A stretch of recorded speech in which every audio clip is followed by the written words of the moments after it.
44-ാമത് Sharjah അന്താരാഷ്ട്ര പുസ്തകമേള Sharjah expo സെന്ററിൽ പ്രൗഢഗംഭീരമായ തുടക്കം.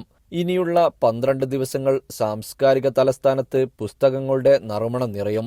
UAE സുപ്രീം കൗൺസിൽ അംഗവും ഷാർജ ഭരണാധികാരിയുമായ Sheikh doctor Sultan bin Muhammad Al Qasimi മേള ഉദ്ഘാടനം ചെയ്തു.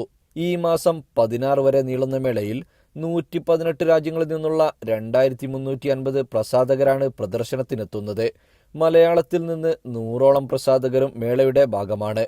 കഴിഞ്ഞ വർഷത്തേക്കാൾ കൂടുതൽ സന്ദർശകരെയാണ് ഇത്തവണ പ്രതീക്ഷിക്കുന്നത്. ഇത്തവണ കേരളത്തിൽ നിന്നും കവി സച്ചിദാനന്ദനും EV സന്തോഷ് കുമാറും അതിഥികളായെത്തും. നിങ്ങളും പുസ്തകവും തമ്മിൽ എന്ന പ്രമേയം മുന്നോട്ട് വെക്കുന്ന മേളയിൽ സാഹിത്യകൃതികളുടെ ഹൃദയം നിറക്കുന്ന അനേകം പുസ്തകങ്ങൾ പ്രദർശനത്തിനെത്തിയിട്ടുണ്ട്. വായന പ്രോത്സാഹിപ്പിക്കുന്നതിനായി AI ഉൾപ്പെടെ പുത്തൻ സാങ്കേതിക വിദ്യകൾ സമന്വയിപ്പിച്ച പരിപാടികളും അവതരിപ്പിക്കും. 66 രാജ്യങ്ങളിൽ നിന്നുള്ള 251 പ്രമുഖർ നേതൃത്വം നൽകുന്ന 1200-ലേറെ പരിപാടികൾ മേളയുടെ ഭാഗമായി അരങ്ങേറും. ജീവൻ ന്യൂസ് ഷാർജ.